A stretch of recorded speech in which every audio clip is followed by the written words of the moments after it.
Happening this afternoon on News 12, the Bronx, shattered glass at Rafael Salamanca Jr.'s office. A bullet through the door while he was working inside. What the council member is saying right now about the incident. Plus, family members speaking out after a Long Island woman goes missing while on a cross-country trip with her boyfriend. I'm Kurt Semder, and this is News 12 The Bronx. We want to begin now with breaking news, though, as the mayor announcing major steps to address what is being called an emergency situation at Rikers Island. This comes after an inmate apparently tried to commit suicide during a tour of the facility yesterday, a tour that included several elected officials. News 12's Anthony Carlo joining us right now to break down the mayor's plan. Anthony, everybody talking about this today. That's right, Kurt. The mayor is using emergency orders to make what he calls very intense changes at Rikers Island. This includes bringing in additional help from the NYPD to take pressure off correction officers. De Blasio making this announcement during his press briefing today. Just yesterday, as you mentioned, elected officials toured the facility following the death of an inmate last week. Public advocate Jumaane Williams saying he was shaken during that tour and that the health and humanity of everyone inside is being discarded. Now calling on the mayor and governor to make immediate changes. The mayor's emergency Rikers relief plan consists of emergency contracting to clean and fix things faster, shifting court staffing, accountability for AWOL DOC staff, which means anyone out for more than 1 day needs to provide documentation or be suspended without pay for 30 days. The plan also consists of expanding medical evaluation capacity and speeding up intake to reduce crowding. Everything goes back to the problem of Rikers Island itself. We need to get the hell out of there as quickly as possible. But in the meantime, we have immense challenges. So we're going to use executive powers to address some of these, the NYPD to address some of these. Now, the original plan is to close Rikers, but that is still some years away. The mayor says right now more and more people go into Rikers with nowhere else to go, which is why he's calling on the state for help. The state passed the Less is More Act in June, but it still needs to be signed by Governor Hochul. That bill sponsored by now Lieutenant Governor Brian Benjamin and Brooklyn Assembly member Farah Souffrant Forrest. And it's designed to speed up state transfers and court cases. They need help pretty quickly, Kurt. Yeah, they're going to continue to track what's going on there at Rikers through the next week. Anthony, thank you. We want to move on right now to a developing story right now. Violence hitting close to home for one council member as bullets flying outside of Councilman Rafael Salamanca Jr.'s office, and it shattered the front door. News 12's Alexa Farrell speaking with him about what happened. She joins us right now. Alexa. Yeah, Kurt. Rafael Salamanca Jr. says that his staff is shaken up. He said that the bullet actually flew a block and a half. Now, it started across the road, went past this entire busy intersection. You can see buses, cars, people. It's a miracle that this bullet made it all the way through across this sidewalk without hitting anyone and hitting the front door of his office right here. And he says, luckily, no one was hurt. They're shaken, you know. No one expects to experience some type of gun violence while you're at work, especially at a council member's office, you know, but it happened. Salamanca says the bullet smashed through the glass door, shattering glass on the sidewalk. He says his staff is shaken up. 4 staffers were in the office and a constituent. One constituent actually just left the office moments before the shooting. He says police from the 41st Precinct responded and found 6 bullet casings near Hoe Avenue and 165th Street. Gun violence happening in broad daylight.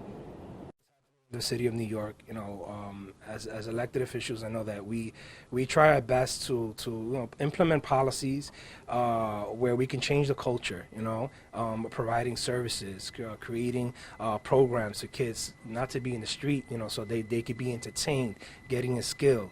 But we also have those individuals who choose gun violence. And we spoke with Salamanca. He says he's very grateful to the 41st Precinct for their quick action. He also says that this isn't going to stop him from providing to the community. In Longwood, Alexa Farrell, News 12. A community clearly shaken by the incident. Alexa, thank you so much. All right, we want to take a look outside right now here on this Tuesday afternoon. As you can see, a little hazy out there. Let's get a check of our weather right now with meteorologist Mike Rizzo. Yeah, we're tracking the tropical energy off to our south from Nicholas, and it was impacting the areas down toward the Texas, Louisiana region with a tremendous amount of rain. It still is, believe it or not, this afternoon, but we are following a weather front that is going to help push that out of the way. This weather front right here is going to move very quickly toward our area, but then it slows down as it passes through between tomorrow and Friday. So what that does, it keeps Nicholas's energy to the south, and you'll see that it sparks its own fair share of thunder shower activity right here in our borough Wednesday night into early on Thursday, and then again on Friday evening, where we could see a couple of rounds of thunderstorms. In fact, it also keeps the system offshore well away from us, so we're not going to see tropical downpours. We just get our typical, thunderstorm downpour that would be associated with that energy. For the rest of today, 80 degrees, warm and humid, kind of sunny with that milky appearance to the sky. And tonight, low temperatures hit near 72. It stays muggy overnight tonight. We'll tell you about tomorrow's forecast and time out Wednesday's rain coming up. All right, Mike, thank you. Well, the search continues at this hour for a missing Long Island woman who vanished during a cross-country trip with her boyfriend. And now the FBI joining with local police trying to track down 22-year-old Gabby Petito. Now, she last FaceTimed with her mother on August 25th from Wyoming, and her mom reported her missing this past weekend. Now, the van that she had been traveling in has been found in Florida, and police say that the boyfriend is not missing. The couple departed for the trip back in July, documenting their adventure on YouTube and social media. I just believe she's in danger because she's not in touch with us, and she could be alone somewhere. She could be stranded somewhere in the wilderness, and she needs help. Now, Gabby's father says that she would never intentionally be off the grid for this long. I want to turn now to the latest on the coronavirus pandemic, and a new study suggests that people who get severely ill with COVID-19 also show signs of an autoimmune disease. According to the study, 50% of patients hospitalized with COVID developed a type of antibody linked to autoimmune disease. Only 15% of healthy people had that antibody. Researchers say that when people don't develop a quick enough immune response to fight off infection, the immune system goes into overdrive to make up for it.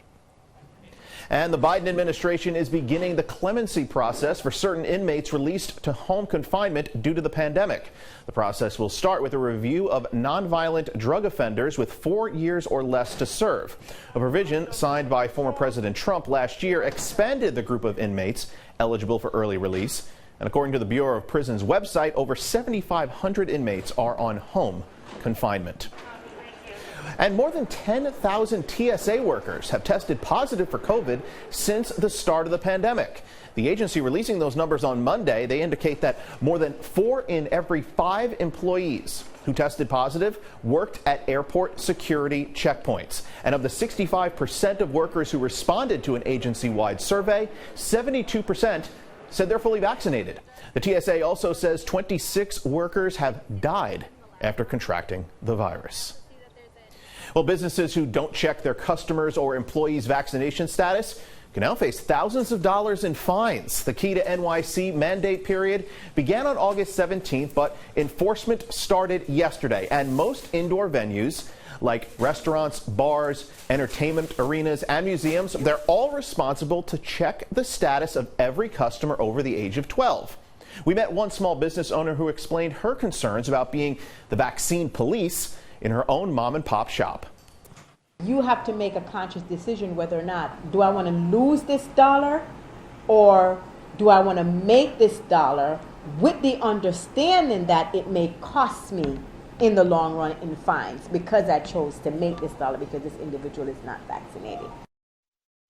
Now, you can understand her concern. Fines can go up to $5,000 for repeat offenders. Some places are exempt: supermarkets, salons, places of worship, and private buildings and offices. Well, how are kids doing in school? It was one of the topics on The New Normal today, as a new report by McKinsey & Company found pandemic lockdowns caused huge student learning losses and widened achievement gaps.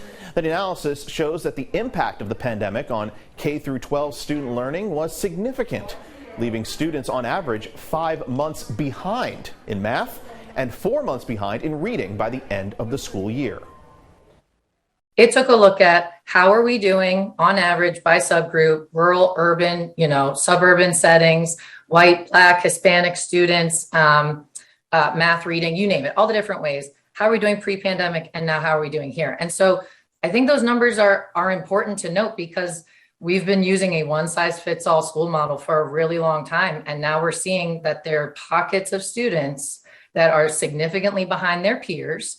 And then that's building on pre-pandemic numbers where we know plenty of students they weren't on track in the same way that their peers were. And you can tune in tonight for a very special edition of The New Normal, as we'll have the very latest developments on booster shots and whether they will be available to all of us next week. That is tonight at 7 o'clock right here on News 12. And in the wake of major transit issues during Hurricane Ida, local leaders will rally for federal funding. Joining the demonstration will be Representatives Alexandria Ocasio-Cortez and Grace Meng. They're going to be standing with commuters demanding Congress provide more funding for MTA operations in the federal budget. Without that help, the elected leaders say that the MTA is going to have to begin hiking fares next year and cutting some service, something they say will harm millions of working New Yorkers. Also happening today, a somber ceremony remembering the lives of 25 FDNY members who died from 9/11 related illnesses. The department will be adding the names of 25 of its members to the FDNY World Trade Center Memorial Wall. This in a special ceremony at FDNY headquarters in downtown Brooklyn. To date, over 257 FDNY members have died due to World Trade Center related illnesses. And News 12 Health Now, exercise reduces long-term risk of anxiety disorders in both men and women. That is according to a new study.